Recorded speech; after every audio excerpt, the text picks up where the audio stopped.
Alright, the topic we were discussing was biochemistry of endocrine system. इस topic में हमने course curriculum देखा था कि हमारे पास सबसे पहले ओवरव्यू ऑफ एंडोक्राइन सिस्टम था, फिर पिट्यूटरी एंड हाइपोथैलेमिक हार्मोन्स, उसके बाद हमारे पास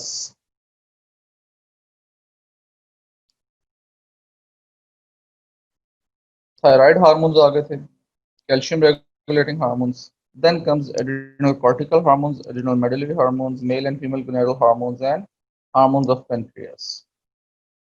इसका ये जो सीक्वेंस है ना, I am changing this sequence for you guys. I am gonna do we completed this overview, then we started pituitary and hypothalamic hormones.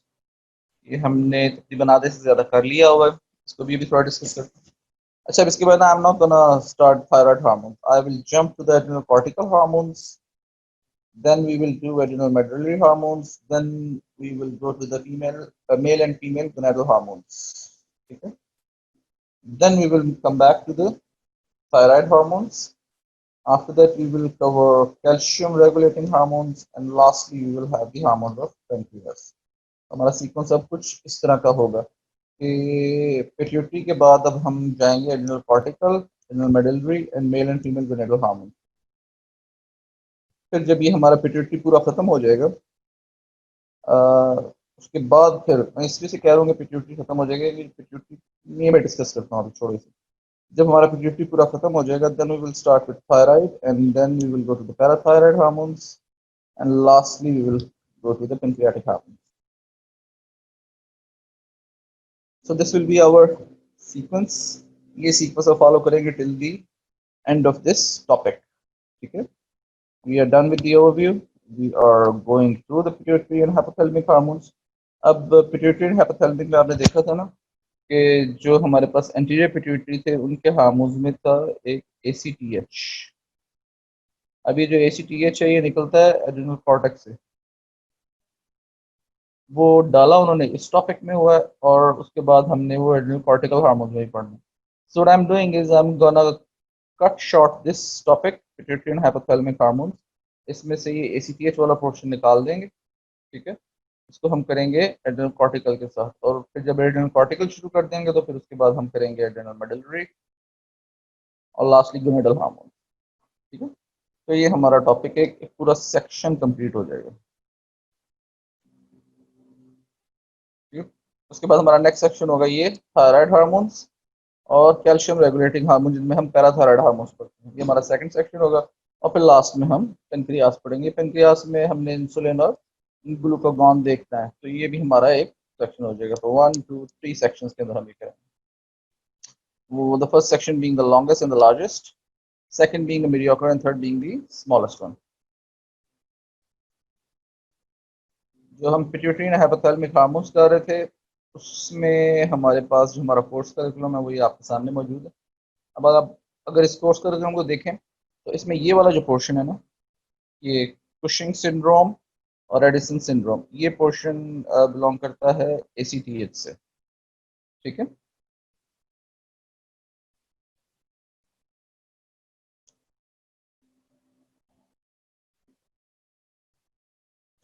इस पोर्शन को यहाँ से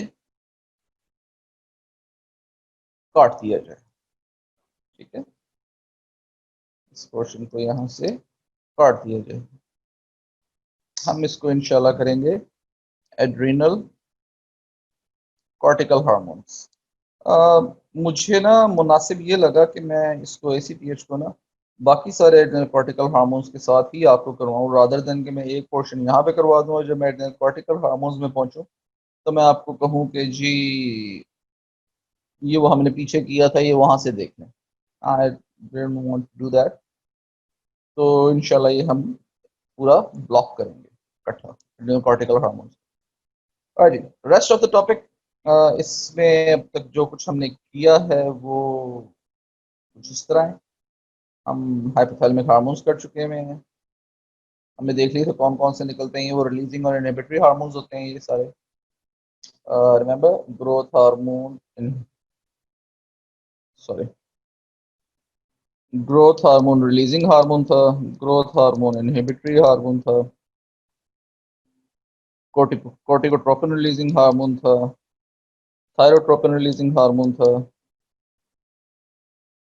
प्रोलैक्टिन रिलीज फैक्टर और प्रोलैक्टिन इनहिबिटरी हार्मोन फैक्टर था। ठीक है, उसके बाद हमने किए थे एंटी पिट्यूटरी हार्मोन्स। उनमें हमने काफी हार्मोन्स देखे थे। ग्रोथ हार्मोन देखा था, ACTH एक देखा था, उसके बाद हमने LH, FSH, TSH, ठीक है, इस तरह के हार्मोन देखे थे। ग्रोथ हार्मोन हमने थोड़ा डिटेल में देखा था एज पर योर कोर्स, जिसमें हमने इफेक्ट्स ऑफ ग्रोथ हार्मोन देखे। ड्वार्फिज्म, जो चाइल्डहुड में hyposecretion, reduced secretion of growth hormone होती है, वो देखी थी। ठीक है, जिसमें हमारे पास प्रोपोर्शनेट बॉडी बनती थी, प्रोपोर्शनेटली स्मॉल बॉडी। उसके बाद हमें जाइगेंटिज्म देखी थी। जाइगेंटिज्म में हमारे पास हमने देखा था कि चाइल्डहुड से ही इंक्रीज या hyper secretion of growth hormone थी, जिसमें ट्रू जायंट्स बन रहे थे। ठीक है, लास्टली हमने एक्रोमेगली देखी थी, जिसमें मिडिल एज में, एडल्टहुड में जाके increase secretion of growth hormone थी। ठीक है, इसमें हमने वो देखा था कि डिस्प्रोपोर्शनेटली बॉडी ग्रो करती है, बड़े बड़े हाथ, बड़े बड़े पैर और बड़ा सा जॉ, आवाज खराब, बिगर टंग, स्टफ लाइक दैट। ठीक है, alright, now what we are going to do is we are going to remove the adrenocortical hormones from this point and we'll start the antidiuretic hormones। ठीक है, ये है posterior pituitary का hormone. ठीक है, ये सारे जो हमने देखे थे ये सारे anterior pituitary के थे। ऑलराइट, नाउ ये posterior pituitary का एक हार्मोन है यहाँ पे। ठीक है, इसको देखते हैं, जिसमें हमने ये एडीएच, जिसका दूसरा नाम है वेजोप्रेसिन, ये देखना है। ठीक है, इसको एब्रीविएट करते हैं हम एडीएच से। इसकी हम डिजीजेस देखेंगे, कुछ डायबिटीज इंसिपिडस और syndrome of inappropriate ADH secretion, इसका शॉर्ट फॉर्म है SIADH। ठीक हो गया जी। Now before I move on to the posterior pituitary, do you have any questions? Do you have any questions up till now?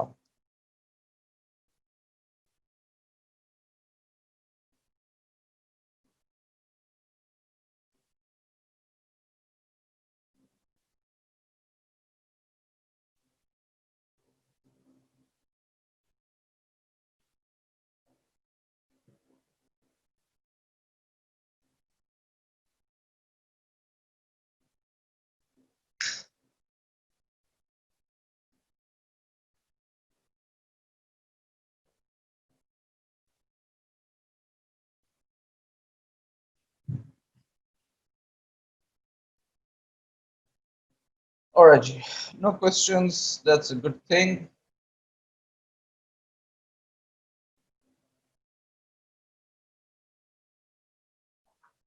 Good thing or is it a bad thing?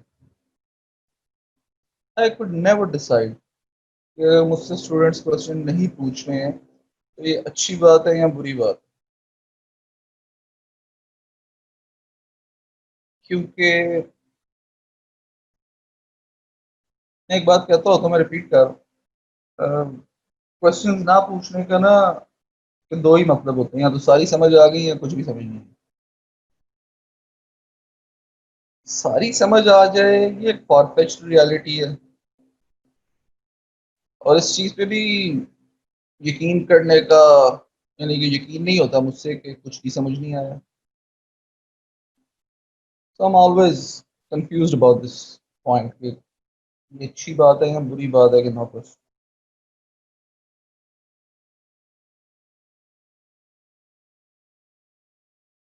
Anyways,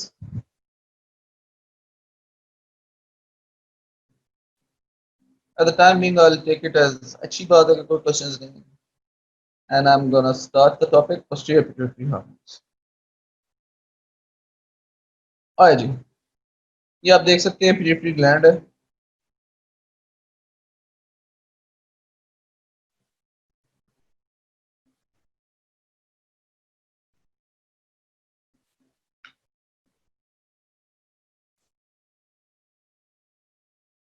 present in brain.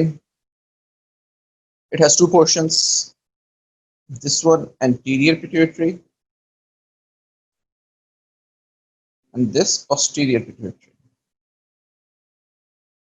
ये हमारे पास hypothalamus show हुआ है जिसमें से कुछ hormones secret होकर आके anterior pituitary पे एक्ट करते हैं और कुछ हार्मोन्स हमारे पास पोस्टीरियर पिट्यूटरी में आ जाते हैं। एंटीरियर पिट्यूटरी हार्मोन्स या एंटीरियर पिट्यूटरी ग्लैंड के हार्मोन्स जो आपने देखे थे, ग्रोथ हार्मोन, ठीक है, जिसमें हमने ड्वार्फिज्म, जाइगैंटिज्म और एक्रोमेगाली देखी थी।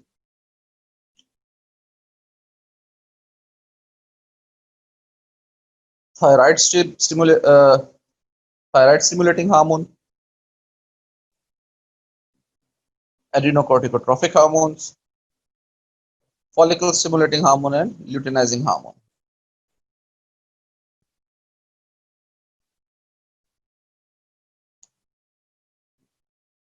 साथ में हमने देखा था प्रोलैक्टिन। ये सारे के सारे हमने एक टेबल के फॉर्म में देखे थे जिसमें से हमने ग्रोथ हार्मोन को, डिजीज को भी स्टडी किया अभी।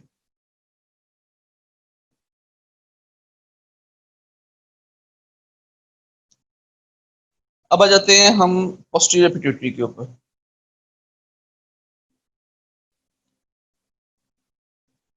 पोस्टीरियर पिट्यूटरी में हमारे पास दो हार्मोन्स आते हैं, ऑक्साइटोसिन और एडीएच, एंटी डायूरेटिक हार्मोन।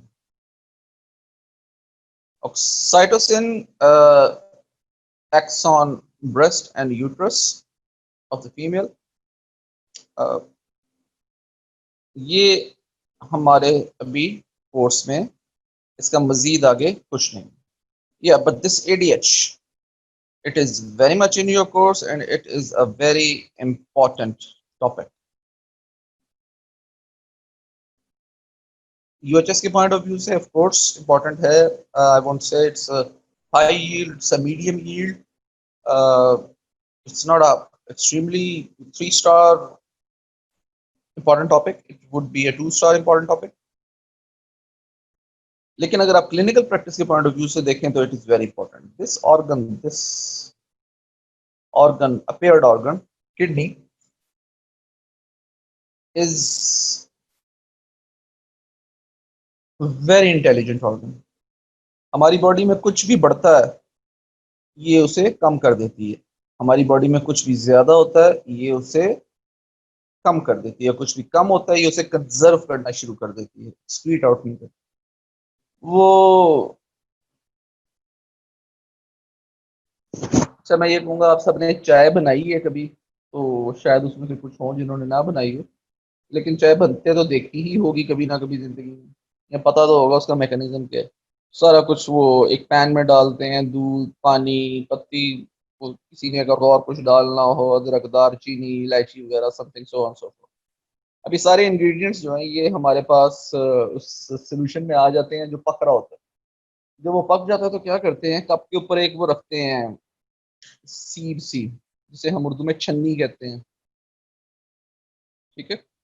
अब हम उसके अंदर चाय डालते हैं और उसके नीचे से जो निकलता है वो सिर्फ और सिर्फ फ्लूइड होता है। वो जितने भी पार्टिकल्स होते हैं ना, वो जो पत्ती होती है हमारे पास, उसके जो पार्टिकल्स होते हैं, अगर उसके अलावा और कुछ डाला हुआ है, दालचीनी, अदरक, इलायची वगैरह, उनके जो पार्टिकल्स होते हैं वो होते हैं इसके अंदर, ठीक है ना। और वो सारे का सारा फिल्टर आउट हो जाता है और नीचे हमारे पास क्लियर फ्लूइड रह जाता है। अब ये जो किडनी है ना, ये भी बिल्कुल इस छन्नी की तरह काम करती है, ठीक है, बिल्कुल इस छन्नी की तरह काम करती है। अगर तो ये छन्नी बिल्कुल ठीक है तो नीचे जो फ्लूइड निकलेगा वो बिल्कुल अपनी मर्जी का निकलेगा, ठीक है। और अगर ये छन्नी ठीक नहीं है, इस छन्नी को कोई मसला हो गया, मिसाल के तौर पर जिस छन्नी के अंदर से आप चाय गुजार रहे हैं उसमें आप पेन लेके एक बड़ा सा सुराख कर दें, यानी कि सुराख उसका जो पतले पतले छोटे छोटे सुराख होते हैं, उस सुराख को एक को बड़ा कर दें तो क्या होगा, कुछ ना कुछ पत्ती के पार्टिकल्स, बाकी पार्टिकल्स भी आपकी चाय के अंदर आना शुरू हो जाए, ठीक है। ये एक एग्जाम्पल थी किडनी की डिजीज की, कि जब किडनी सही तरह काम नहीं करती है तो आपकी बॉडी की जो एक्सक्रीशन है, आपकी बॉडी की जितनी भी जो भी सोल्यूट्स हैं आपके बॉडी में जो आपने वाटर एंड इलेक्ट्रोलाइट बैलेंस वाले टॉपिक में पढ़े थे। तो सारे के सारे जितने भी हैं हमारे पास, वो सारे मिसमैनेज होना शुरू हो जाते हैं। कहीं कोई चीज ज्यादा निकल गई, कहीं कोई चीज ज्यादा रुक गई, इस तरह करके होते हैं। So as far as being a clinician, being a doctor is concerned, this topic, this specific hormone would be very important for you because it acts on the kidney. If it acts on the kidney, what are its effects on the kidney? हमें ये जानना जरूरी है। और जो वो effects आते हैं, उनकी अगर किसी तरह भी मिसमैनेजमेंट हो जाए तो उनसे क्या कौन सी डिजीजेस होती हैं, हमें वो भी देखना जरूरी है। सो हाइपोथैलेमस अगेन, जरा बस ज़बानी ज़बानी हम एंटीरियर पिट्यूटरी को जरा डिस्कस कर लेते हैं हाइपोथैलेमस के लिहाज से।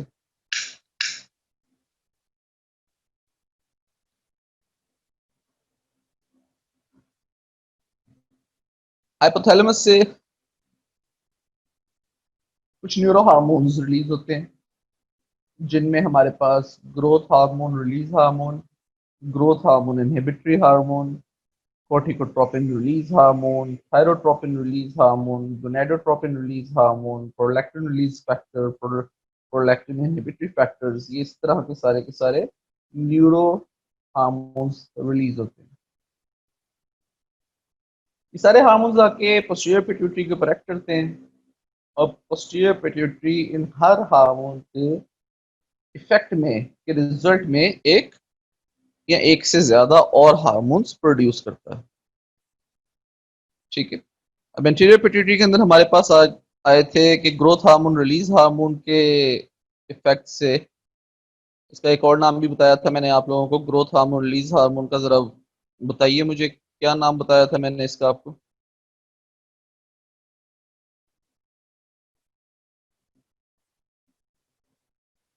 Growth hormone release hormone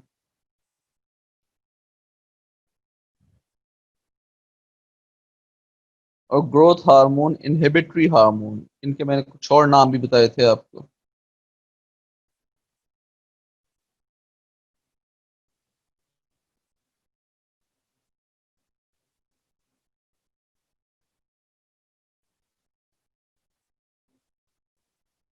So there were no questions, right?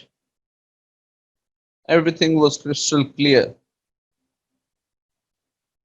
The torch bearers, शुक्र है अल्लाह का, मैं डांटना शुरू करने ही लगा था। कालू साहब बचा लिया आपने पूरी क्लास को, मुबारक हो, मगर गलत आंसर देके। किसका आंसर दिया है somatostatin? Growth hormone release hormone का या ग्रोथ हार्मोन इनहिबिटरी हार्मोन का?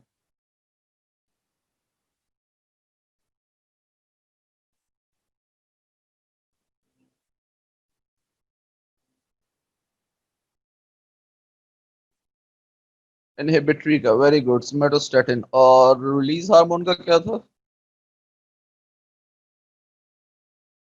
कालू साहब आप ना कष्ट कीजिएगा, आप जरा ब्रेक लगाइए। Anybody else please? सिर्फ कालू साहब ने बायोकेमिस्ट्री नहीं पढ़नी और पास करनी। Good, somatoliberin. Good, very good. चलेंगे, ग्रोथ हार्मोन रिलीज हार्मोन हमारे पास सोमेटोलेब्रिन था और ग्रोथ हार्मोन इनहिबिटरी हार्मोन हमारे पास सोमेटोस्टेटिन था। ठीक है। ये जब इंटीरियर पिट्यूटरी पे एक्ट करते हैं तो रिलीज होता है growth hormone. Growth hormone release hormone interior pituitary पे एक्ट करता है तो इंटीरियर पिट्यूटरी रिलीज करता है growth hormone, and that growth hormone goes and acts on various tissues on the body and results in growth of the human being and manipulation और regulation of the metabolism.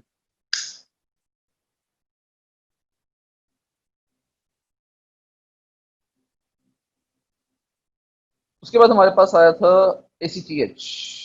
ACTH interior pituitary का hormone है। ये release होता है hypothalamic hormone corticotropin releasing hormone के under influence. ये ACTH जाके act करता है एड्रिनल कॉर्टेक्स के ऊपर। एड्रिनल ग्लैंड्स किडनी के ऊपर पिरामिडल शेप के ऑर्गन्स होते हैं, ये उनमें से उस ऑर्गन को जो एड्रिनल ग्लैंड है उस ग्लैंड के कॉर्टेक्स के ऊपर, ठीक है, उस ग्लैंड के तीन पोर्शंस होते हैं। The outer most covering is the capsule, the inner most layer is the adrenomedullary layer, उसके अंदर 7 ब्लड वेसल्स होती हैं, and the layer between the adrenomedullary and the capsule is called the adrenal cortex. उस adrenal cortex पे जब ये act करता है ACTH, तो आगे ग्लूकोकॉर्टिकॉइड्स, मिनरलोकॉर्टिकॉइड्स और सेक्स हार्मोन्स रिलीज होते हैं। अब हम आ जाते हैं आगे। हाइपोथैलेमस से रिलीज होता है thyrotropin release hormone. Thyrotropin release hormone anterior pituitary पे एक्ट करता है, तो थायरोट्रोपिन हार्मोन रिलीज होता है। थायरोट्रोपिन हार्मोन का दूसरा नाम है थायराइड स्टिमुलेटिंग हार्मोन। वो एक्ट करता है थायराइड के ऊपर और आगे थायरॉक्सिन रिलीज करता है। Next comes our gonadotropin releasing hormones, जिस जो जो एंटीरियर पिट्यूटरी पे एक्ट करते हैं, तो वो LH और FSH ल्यूटिनाइजिंग हार्मोन और फॉलिकल स्टिमुलेटिंग हार्मोन रिलीज करती हैं, जो जाके आगे मेल और फीमेल के गोनाड्स के ऊपर एक्ट करते हैं।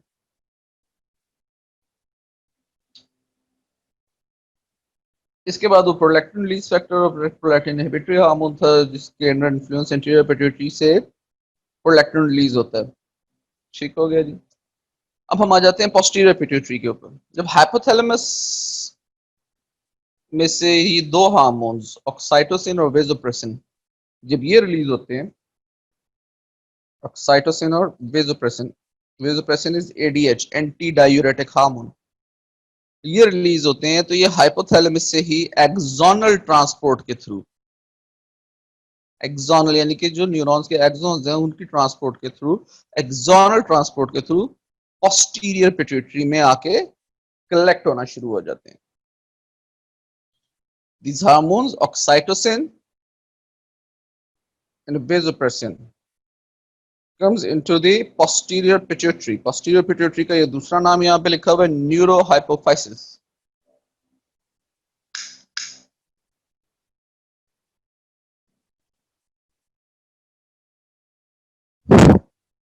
फिजियोलॉजी में पढ़ा हुआ ना ये, मेरे ख्याल से पढ़ा होना चाहिए आप लोग को, ये इसका पोस्टीरियर पिट्यूटरी का दूसरा नाम न्यूरोहाइपोफाइसिस पढ़ा हुआ है कि नहीं?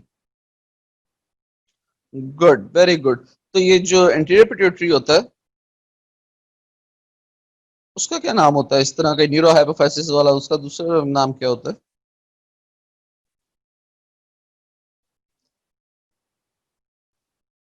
पोस्टीरियर पिट्यूटरी तो न्यूरोहाइपोफाइसिस हो गया ना, तो एंटीरियर पिट्यूटरी को क्या कहते हैं?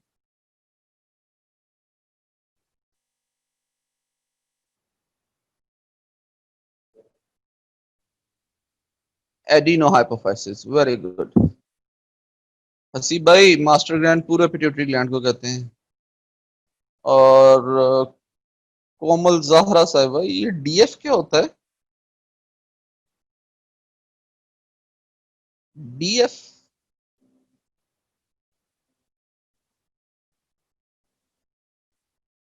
चलो क्या कह सकते हैं।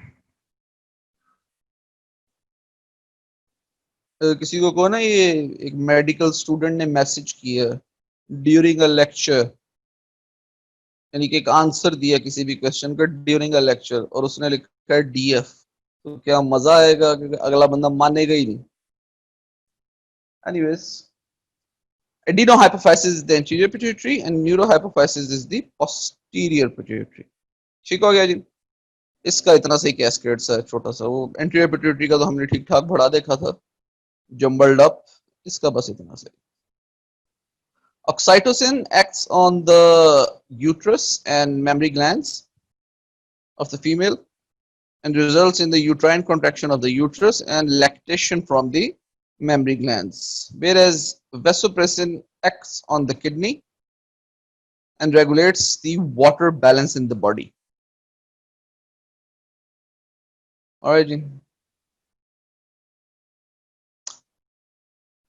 ये फिर वही आपके सामने एक और तरीके से इसके एक्शंस लिखे हैं। ऑक्साइटोसिन के जो टारगेट्स हैं वो ब्रेस्ट एंड यूट्रस हैं, और जो इसके इफेक्ट्स हैं वो milk ejection, labour and delivery और सेकेंडरी सेक्सुअल बिहेवियर। और वेसोप्रेसिन किडनीज पे एक्ट करके वाटर रीअब्जॉर्प्शन करवाता है, रेगुलेशन ऑफ वाटर बैलेंस। और जी now comes the anti diuretic hormone vasopressin. अब जिस तरह इसके नाम से जाहिर है एंटी डायूरेटिक, डायूरेसिस या डायूरेटिक क्या होते हैं?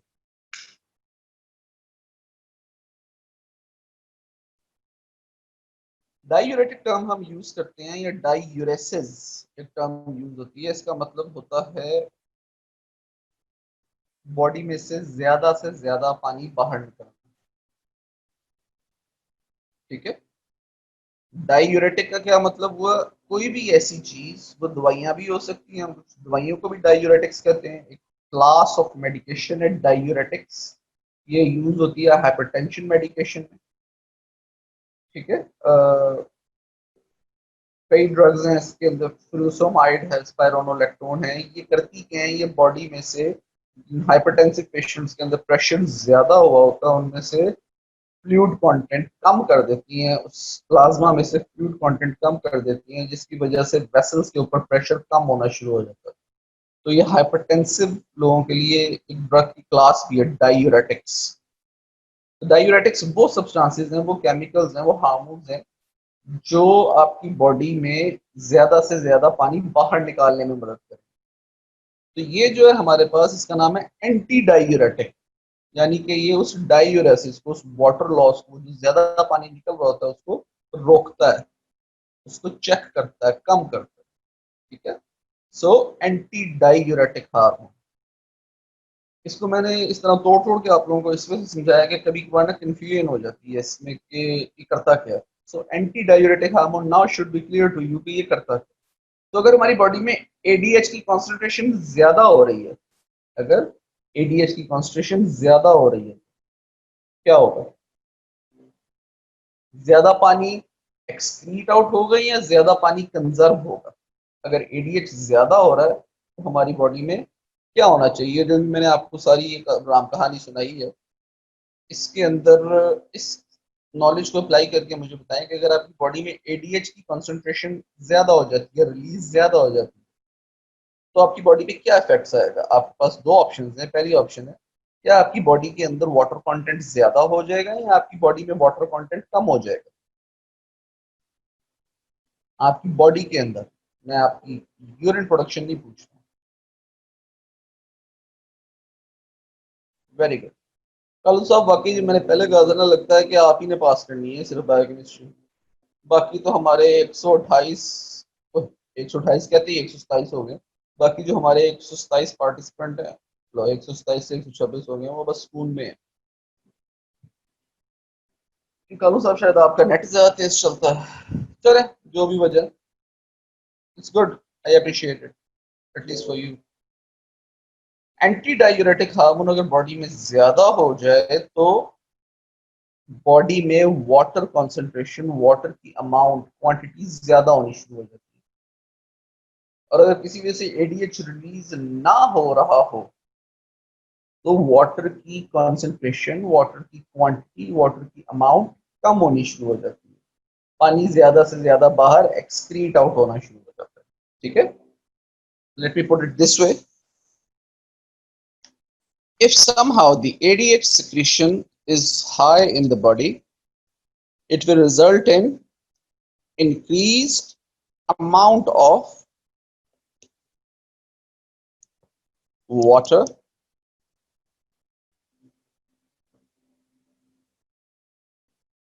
in body. ठीक है। And decreased amount of water in urine. ठीक है। If ADH is high, if ADH is somehow reduced in the body, it will result in decreased amount of water in body and increased amount of water in body. ठीक है, ADH ज्यादा है तो पानी body में ज्यादा है, ADH कम है तो पानी बॉडी में कम है। ये इसका डायरेक्ट रिलेशनशिप। इनडायरेक्ट रिलेशनशिप है इसका अमाउंट ऑफ यूरिन के साथ। अगर एडीएच ज्यादा है तो यूरिन कम होगा, अगर एडीएच कम है तो यूरिन में वाटर कंटेंट ज्यादा होगा। ठीक हो गया जी? ओके। ये कहना कि यूरिन कम होगा और यूरिन में वाटर कंटेंट कम होगा, ये दोनों एक ही चीज है। ठीक है, अगर वाटर कंटेंट कम होगा तो यूरिन कम होगा, ठीक है ना, कॉन्सेंट्रेटेड यूरिन होगा। ऑलराइट, ये कॉन्सेंट्रेटेड यूरिन मुंह से निकला तो इसको जरा थोड़ा सा मैं उस तरह भी लिखूंगा, बिकॉज चीज दिमाग में आ गई हो तो आप तक पहुंचनी जरूरी है। इंक्रीज एडीएच है तो डायरेक्ट रिलेशनशिप से इंक्रीज्ड वाटर इन बॉडी है, और इनडायरेक्ट रिलेशनशिप से डिक्रीज्ड वाटर इन बॉडी है, in urine, sorry, in urine. ठीक है, अगर decreased water content in urine है तो इसका मतलब है हमारे पास कॉन्सेंट्रेटेड यूरिन है। ठीक है, जिसमें वाटर कंटेंट कम है और जो सोल्यूट कंटेंट है वो काफी ज्यादा है, तो एक कॉन्सेंट्रेटेड यूरिन है। The kind of urine the kind of urine you have during this stupid summer days, जिसमें हमें काफी ज्यादा प्रिस्पिरेशन होती है, उसमें जब यूजुअली पानी अगर नहीं पी रहे normal 2 to 3 liters per day, अगर ये नहीं कंज्यूम कर रहे, तो the urine you get is very concentrated, yellowish, quite yellowish in colour. ठीक है ना, sometime it burns as well. और अगर हमारे पास एडीएच की सिक्रीशन बॉडी में कम हो गई है तो उसके डायरेक्ट रिलेशन की वजह से डिक्रीज्ड वाटर इन बॉडी आ जाता है। ठीक है, और इनडायरेक्ट रिलेशनशिप की वजह से इंक्रीज्ड वाटर इन यूरिन आ जाता है। ठीक है ना, because of this increase water in urine, the urine becomes quite unconcentrated urine. ठीक है, this type of urine is usually colorless, और अगर आप किसी भी दिन पानी अगर आप ज्यादा पी लें या कोई ज्यादा वाटरी सब्सटेंस कंज्यूम कर लें, आपको कोई शरबत अच्छा लगा है या आपको कोई समथिंग लाइक दैट, आप 2 से 3 4 ग्लास इकट्ठे पी लिया आपने, तो the colour of the urine is usually colourless. So ये हमारे पास क्वाइट अनकॉन्सेंट्रेटेड यूरिन होता है। ठीक है, तो ये मैंने आपको एग्जांपल्स दिए हैं दोनों, कि वो कॉन्सेंट्रेटेड से मेरी क्या मुराद है या अनकॉन्सेंट्रेटेड से क्या मुराद है। इसका ये मतलब नहीं है कि जब हम हमारा कॉन्सेंट्रेटेड यूरिन है तो उसका मतलब हमारा एडीएच ज्यादा, लाजमी नहीं है, किसी लिहाज से भी लाजमी नहीं है। ठीक है, these were just the examples to let you know what I mean by concentrated urine and unconcentrated urine. The phenomena that is being taught here is, in response to increased ADH, the water content in the urine decreases, and in the event of decreased ADH secretion, the amount of water in the urine is enhanced, yeah, increased. हाँ जी,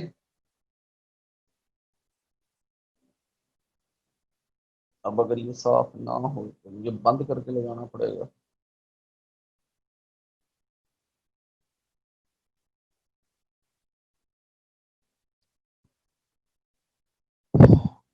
So, antidiuretic hormone. Chemical nature of the antidiuretic hormone is that it's an octapeptide. Octapeptide, octapeptide. क्या होगा ये octapeptide? Question है ये आप लोगों से, क्या होगा ये octapeptide?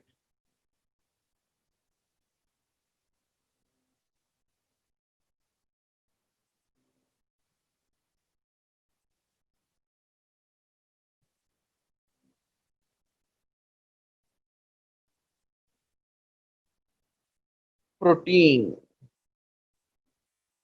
तो मैंने प्रोटीन क्यों नहीं लिखा है यहाँ पे?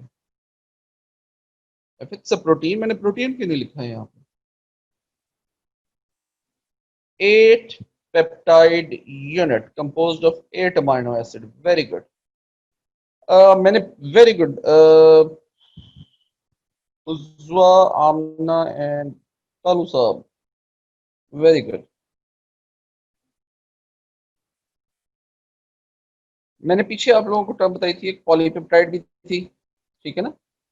पॉलीपेप्टाइड का मतलब कि ये एक सिंगल चेन, ठीक है, सिंगल चेन है, उसी का प्राइमरी स्ट्रक्चर होगा, सेकेंडरी स्ट्रक्चर होगा, टर्शियरी स्ट्रक्चर होगा। तो मैंने आपको पीछे एक हार्मोन बताया था जो प्रोटीन भी है।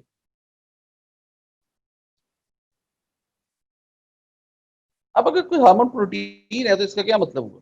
मतलब हुआ यहाँ पे कि अगर मैं इसको डिमार्केट कर रहा हूँ बिटवीन प्रोटीन एंड पॉलीपेप्टाइड, तो इसका मतलब ये हुआ कि जो हमारे पास प्रोटीन हार्मोन है उसकी एक से ज्यादा पॉलीपेप्टाइड चेन है, जिसका प्राइमरी, सेकेंडरी, टर्शियरी, उसके बाद क्वार्टररी स्ट्रक्चर भी है, so that would be a protein. Polypeptide का डिफरेंस आ गया, ठीक है। अब ये है हमारे पास ऑक्टापेप्टाइड।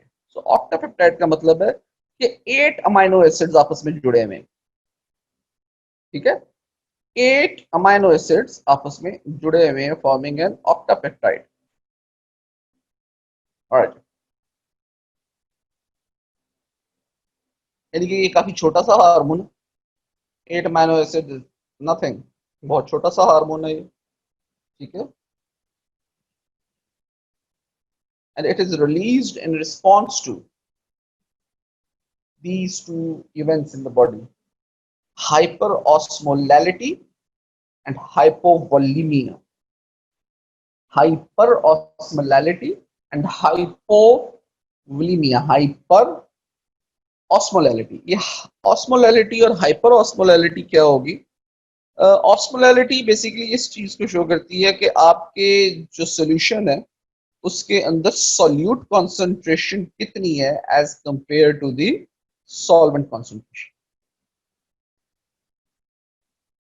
अगर किसी भी सॉल्यूशन में सॉल्यूट कॉन्सेंट्रेशन ज्यादा हो जाए as compare to the solvent, ठीक है, तो उसको हम हाइपर ऑस्मोलल सॉल्यूशन कहते हैं, ऑस्मोलैलिटी इंक्रीज हो जाती है। और अगर सॉल्यूट कॉन्सेंट्रेशन कम हो जाए और कंपैरिजन में वाटर कॉन्सेंट्रेशन या सॉल्वेंट कॉन्सेंट्रेशन ज्यादा हो जाए, तो हमारे पास वो हाइपो ऑस्मोलल हो जाता है। तो सोल्यूट कॉन्सेंट्रेशन अगर कंपैरेटिवली कम होगी तो हाइपोऑस्मोलर होगा, और solute concentration according to solvent ज्यादा होगी तो हाइपर ऑस्मोलर होगा। फ्लूइड कॉन्सेंट्रेशन से ज्यादा है सोल्यूट कॉन्सेंट्रेशन, यानी कि वाटर कॉन्सेंट्रेशन कम हो रही है तो हाइपर ऑस्मोलैलिटी हो रही है। तो पहला जो इसका जो रिलीजिंग फैक्टर है वो क्या है? हाइपर ऑस्मोलैलिटी, यानी कि आपकी बॉडी में वाटर कॉन्सेंट्रेशन कम हो रही है, सॉल्वेंट कॉन्सेंट्रेशन कम हो रही है as compare to the solute concentration. और दूसरा हमारा जो फैक्ट है वो है, जो फैक्टर है रिलीजिंग, वो है हमारे पास हाइपोवोलीमिया। ये जो मैंने अभी ऊपर हाइपर ऑस्मोलैरिटी लिखा है ना, इसी को ही, इसी फिनोमिना को ही कहने का दूसरा तरीका हाइपोवोलीमिया के वॉल्यूम जो है, प्लाज्मा वॉल्यूम जो है वो बॉडी में कम हो रहा है। तो प्लाज्मा वॉल्यूम कम हो रहा है तो इसका मतलब है वाटर कम हो रहा है, being the major player there.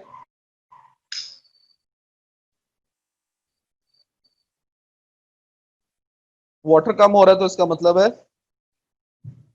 कि आपके जो सॉल्यूट्स हैं उनकी कॉन्सेंट्रेशन इंक्रीज हो रही है as compare to the solvent, the water. So ये दो हमारे पास इसके रिलीजिंग फैक्टर्स हैं। हाइपरऑस्मोलैरिटी, it is mediated through the osmoreceptors in hypothalamus. Hyperosmolality is mediated through the osmoreceptors in the hypothalamus. Osmoreceptors कौन से हैं? Osmoreceptors वो हैं जो डिटेक्ट करते हैं, जो सिग्नल रिसीव करते हैं और डिटेक्ट क्या करते हैं? The osmolality of the fluid content of the body. उसके बाद हमारे पास आ जाता है hypovolemia. Hypovolemia is detected through the baroreceptors in the left atrium. अब ये baroreceptors क्या हैं?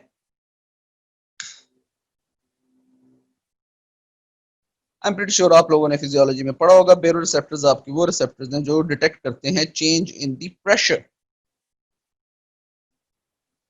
In the vessels. So it's an eptopeptide and it is released in response to hyperosmolality and hypovolemia.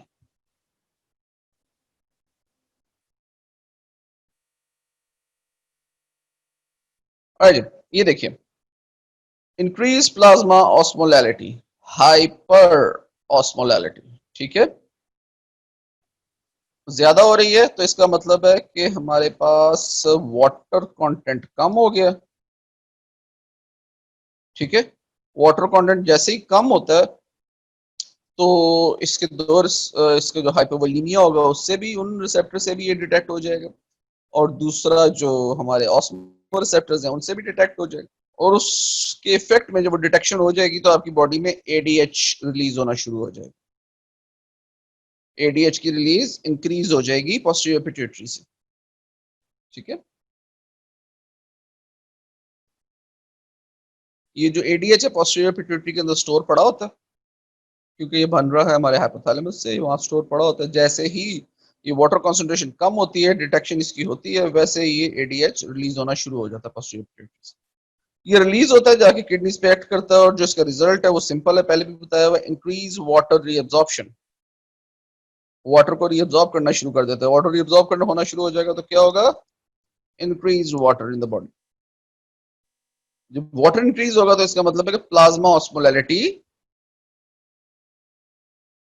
कम होनी शुरू हो जाती है, हाइपो ऑस्मोलल. जैसे ये हाइपो ऑस्मोलैलिटी में आता है, बॉडी अगर ज्यादा ही हाइपो ऑस्मोलैलिटी में चली जाए तो वो भी हमारे ऑस्मो रिसेप्टर से और बेरो रिसेप्टर से डिटेक्ट होता है. ऑस्मो रिसेप्टर से डिटेक्ट होगा ऑस्मोलैलिटी डिटेक्ट हो जाएगी, और बेरो रिसेप्टर से डिटेक्ट होगा इंक्रीज वाटर इन दी प्लाज्मा, जिसे हम हाइपरवोलेमिया कहेंगे, जिसको हमने पहले हाइपोवोलेमिया कहा. और जैसे ही ये सिग्नल रिसीव होंगे पोस्टीरियर पिट्यूटरी में, तो वो जो एडीएच की रिलीज है ना, वो रुक जाएगी. ठीक है, एडीएच की रिलीज रुक जाएगी. जैसे ही एडीएच की रिलीज रुकेगी तो क्या होगा? वाटर ज्यादा से ज्यादा एक्सक्रीट आउट होना शुरू हो जाएगा यूरिन में, ज्यादा से ज्यादा एक्सक्रीट आउट होना शुरू हो जाएगा. यहाँ पे इंक्रीज्ड एक्सक्रीशन हो जाएगी वाटर की. जब ये इंक्रीज एक्सक्रीशन हो गई है तो उसके बाद हमारे पास क्या रिजल्ट आएगा? Hyper osmole, and the cycle keeps on going. ठीक है, मैंने आप लोगों को पहले भी बताया हुआ, ये जो ह्यूमन बॉडी है ना, ये मार्वल है एक अल्लाह की तरफ से. कोई काम, कोई रिएक्शन, कोई मेटाबॉलिक पाथवे, कोई प्रोसेस भी अनचेक्ड नहीं चल रहा होता. कोई भी चीज अनचेक्ड नहीं चल रही होती. एक के ऊपर दूसरी लेयर, दूसरी के ऊपर तीसरी लेयर, तीसरी के ऊपर चौथी लेयर, चेक के ऊपर चेक के ऊपर चेक, सब कुछ चल रहा होता है, कंटिन्यूस चल रहा होता है, कि गलती का कोई इम्कान नहीं है बॉडी में किसी भी किस्म का. ठीक है ना. ऑस्मोलैलिटी ज्यादा हो जाती है, एडीएच की रिलीज ज्यादा हो जाती है. ऑस्मोलैलिटी कम हो जाती है, एडीएच की रिलीज कम हो जाती है, और ये बैलेंस बना रहता है.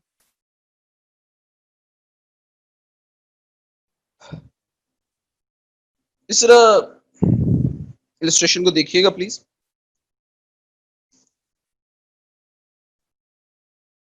पहले यहां से काटा मार लें.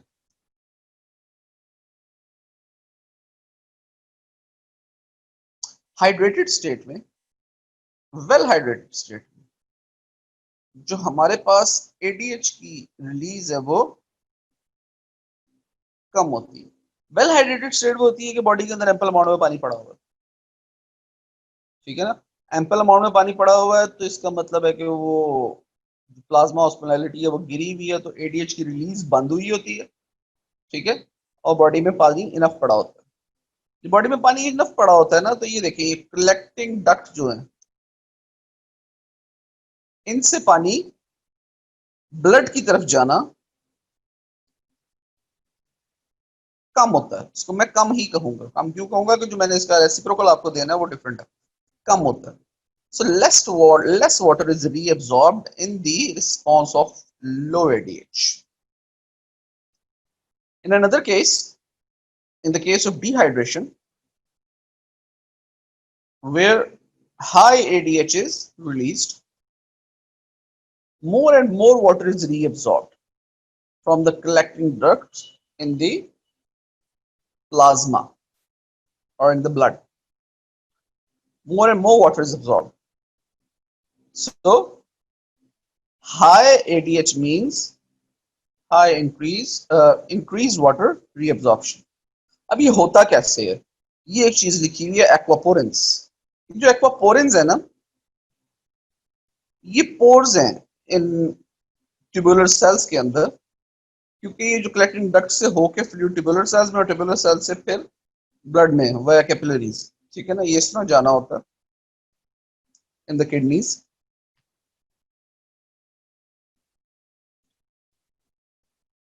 तो जब हमारे पास एडीएच की कॉन्सेंट्रेशन ज्यादा होगी बॉडी में, तो ये जो एक्वापोरेंस है ना, ये ज्यादा से ज्यादा एक्टिवेट होंगे। ये ज्यादा से ज्यादा एक्टिवेट होंगे तो ज्यादा से ज्यादा पानी हमारे पास ट्यूबुलर सेल्स में आ सकेगा और वहां से फिर आगे ब्लड में जा सकेगा। अगर ये एडीएच कंसंट्रेशन कम हो तो ये जो एक्वापोरेंस है ना, ये सारे के सारे नहीं एक्टिवेट होते, ये कुछ एक्टिवेट होते हैं, जिसकी वजह से कंपैरेटिवली कम पानी जाता है ट्यूबुलर सेल्स में और कम पानी जाता है उससे आगे ब्लड में। ठीक है, तो ये सारे का सारा जो इफेक्ट है कि पानी जो कम रीअब्सॉर्ब करना है और जो ज्यादा रीअब्सॉर्ब करना है, ये एग्जीक्यूट किया जाता है by the help of these aquaporins, which are directly under the control of ADH. Decreased ADH results in increased aquaporin activation. Results in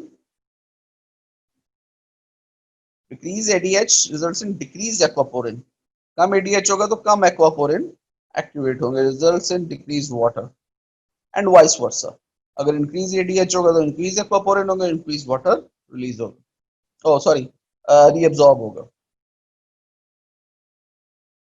इसकी एक कंडीशन है diabetes insipidus. It is a condition characterized by large amounts of dilute urine with increased thirst. Large amount of dilute urine with increased thirst results from the deficiency of ADH. ADH नहीं होगा,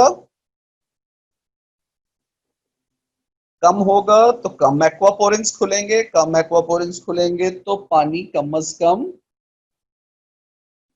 reabsorb होगा।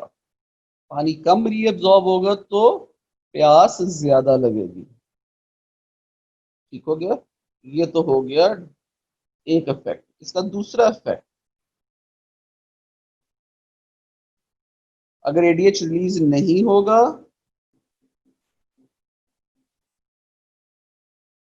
तो वो क्यों नहीं, अगर ADH release नहीं हो रहा, ठीक है, तो इसके जरा पीछे जाएं, क्यों नहीं रिलीज हो रहा, कौन सा सिग्नल था इसका? इसका सिग्नल था हाइपोऑस्मोलैलिटी, यानी कि वाटर कंटेंट बॉडी बॉडी में ज्यादा हो गया और सोल्यूट कंटेंट कम हो गया। हाइपोऑस्मोलैलिटी, हाइपोऑस्मोलैलिटी के इफेक्ट में हमने देखा था क्या होता है, डिक्रीज एडीएच। डिक्रीज एडीएच से क्या होता है फिर आगे, डायूरेसिस नहीं होती, डायूरेसिस नहीं होती, डायूरेसिस रुक जाती है, पानी का जो कंजर्वेशन है वो रुक जाती है और हमारे पास एक डाइल्यूट यूरिन निकलता है। It is characterized by the passage of copious amount of dilute urine. The amount of urine produced can be nearly 20 liters per day. Of course इसका ये मतलब नहीं कि आप पानी नहीं पिएंगे तो 20 लीटर पर डे पानी निकल जाएगा बॉडी में से, ऐसा नहीं हो सकता। ऑफ कोर्स इसके जो कैरेक्टरिस्टिक्स हैं, जो कार्डिनल फीचर्स हैं, उनमें इंक्रीज थर्स्ट एक फीचर है। पानी पीते रहेंगे पानी निकलता रहेगा, पानी पीते रहेंगे पानी निकलता रहेगा, पानी पीते रहेंगे पानी निकलता रहेगा। There are two types of diabetes insipidus: the central diabetes insipidus and nephrogenic diabetes insipidus. The central diabetes insipidus is sometimes referred to as CDI, and nephrogenic diabetes NDI. The central diabetes insipidus occurs due to the failure of pituitary gland to secrete ADH. अब नाम central है तो of course इसका मतलब है कि center से, ठीक है, फेडरल मिनिस्ट्री से कोई काम खराब हो गया, हार्मोन ही नहीं निकल रहा। So failure of pituitary gland to secrete adequate ADH, उससे काम खराब हो गया, एडीएच है ही नहीं, ठीक है। दूसरी है नेफ्रोजेनिक। नेफ्रोजेनिक नाम से जाहिर है कि ये किडनी का कोई इसका लेना देना होगा। Results when the renal tubules of the kidney fail to respond to the circulating ADH. ADH से ही निकल रहा है पीछे पिट्यूटरी से, लेकिन ये जो किडनीज हैं ये खराब हो गई, इनका कोई मसला हो गया। So nephrogenic, so central and nephrogenic. The signs and symptoms of diabetes insipidus are polyuria, urine ज्यादा आता है, polydipsia and thirst, प्यास ज्यादा लगती है और आप पानी ज्यादा से ज्यादा पीते हो, nocturia and nocturnal enuresis, रात को यूरिन आना, nocturia और nocturnal enuresis, ये उस कंडीशन को कहते हैं जहां पे रात को यूरिन आए और आप कंट्रोल ना कर सकें, बेड वेटिंग कर दें। हाइपरनेट्रीमिक डिहाइड्रेशन, increased यानी कि increased sodium, hypernatremic dehydration, anorexia, भूख नहीं लगती, constipation, you don't pass feces normally, hyperthermia, increase in temperature, and lack of sweating, decreased sweating। देखें अजीब सी कंडीशन है, हाइपरथर्मिया है, टेम्परेचर ज्यादा हो रहा है, उसके इफेक्ट में फिजियोलॉजिकल रिएक्शन क्या होना चाहिए, इंक्रीज स्वेटिंग होनी चाहिए, ठीक है, ताकि जो हाइपरथर्मिया हुआ है वो कम से कम हो। जो बॉडी का नॉर्मल रिस्पॉन्स होता है, जैसे ही आपकी बॉडी में टेम्परेचर ज्यादा होता है, हाइपरथर्मिया होता है, यू स्टार्ट स्वेटिंग। व्हाई? क्योंकि इवेपोरेशन कॉजेस कूलिंग, वाटर जैसे ही इवेपोरेट होता है आपकी बॉडी में से हीट लेके इवेपोरेट होता है, that is physics 101। Evaporation causes cooling, ये हमारा बॉडी का नॉर्मल फिनोमिना, पर हाइपरथर्मिया भी है और स्वेटिंग भी नहीं हो रही है, ठीक है, तो ये एक विशियस सर्कल शुरू हो जाएगा। हाइपरथर्मिया, स्वेटिंग नहीं होगी, मजीद हाइपरथर्मिया होगा, फिर स्वेटिंग नहीं हो रही, फिर मजीद हाइपरथर्मिया होगा, फिर स्वेटिंग नहीं हो रही, मजीद, ये एक विशियस सर्कल शुरू हो जाता है। This means it's a very very drastic disease. etiology of the central diabetes insipidus is 30% of cases are due to the tumors, के हमारी बॉडी में ट्यूमर हो जाए जिनकी वजह से एडीएस सिक्रीशन ऑल्टर हो रही हो, infection, trauma and leukemia, and 30% of the cases are idiopathic, जिनकी etiology अब तक हम डिड्यूस नहीं कर सके medical science.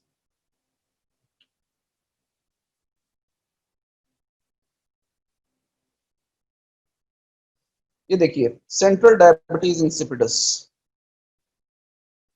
the pituitary gland sends a hormone ADH to the kidneys to help control how much urine is made, ठीक है, so it's a normal urine, the normal color of the urine, ठीक हो गया जी। देखिए ये signal normal आ रहे हैं, kidney पे एक्ट कर रहे हैं और एक नॉर्मल यूरिन प्रोड्यूस हो रही है। In central diabetes insipidus, the pituitary gland does not make enough ADH. ADH concentration कम हो चुकी है, ADH concentration कम हो गई है, तो इसका मतलब kidneys make a lot of urine. ADH concentration कम हो जाएगी तो इनडायरेक्ट रिलेशनशिप के अंदर वाटर concentration in urine ज्यादा हो जाएगी, ठीक है ना, ये जो रिलेशंस बताए थे उसके लिहाज से, ठीक है, results in a clear urine, increased amount of clear urine। ये देखें ADH बंद हो गया सेंट्रल डायबिटीज इंसिपिडस में, no signal is coming, the kidneys are going rampant and making a lot of urine, ठीक है, with increased water content। Okay जी, जो हमारे पास नेफ्रोजेनिक डायबिटीज इंसिपिडस है, उसकी एटियोलॉजी में हमारे पास प्राइमरी और सेकेंडरी आ जाते हैं। प्राइमरी में फेमिलियल है जो एक्स लिंक्ड रिसेसिव है, और सेकेंडरी में हमारे पास pyelonephritis chronic kidney disorder, hypokalemia decreased potassium concentration, hypercalcemia increased calcium concentration, a disease known as sickle cell disease, and some protein deprivation results in nephrogenic diabetes insipidus। और ये इसको अगर आप देखें कि इसके अंदर क्या होता है, जो हमारे पास नॉर्मल एडीएच सिक्रीशन की वजह से नॉर्मल यूरिन बन रहा था, अब उसमें क्या हो गया नेफ्रोजेनिक के अंदर, kidneys do not respond to the ADH, ठीक है, and they make a lot of urine. ADH release तो सही हो रहा है, पहुंच भी रहा है यहां तक, लेकिन किडनीज के ऊपर रिस्पांस खत्म हो गया। किडनीज के जो रिसेप्टर्स हैं इस एडीएच को डिटेक्ट करने वाले, बाइंड करने वाले, वो नहीं है, ठीक है। एक्वापोरिन्स का मसला हो गया, तो क्या होगा, अ lot of urine is produced, ठीक है, clear, abundant urine is produced, ठीक है। जो हमारे पास सेंट्रल था उसमें क्या था, यहीं पे कांटा बज गया था, यहाँ पे नेफ्रोजेनिक में यहाँ पे, ठीक हो गया जी। So I'm done for today. In fact, the time is done. I am not going to start this new topic. If you have any questions, you may ask.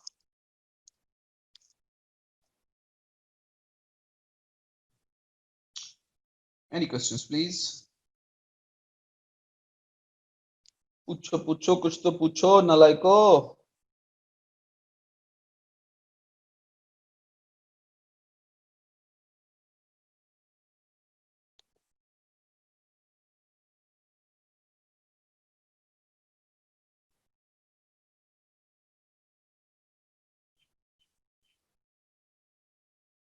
Gee, any questions?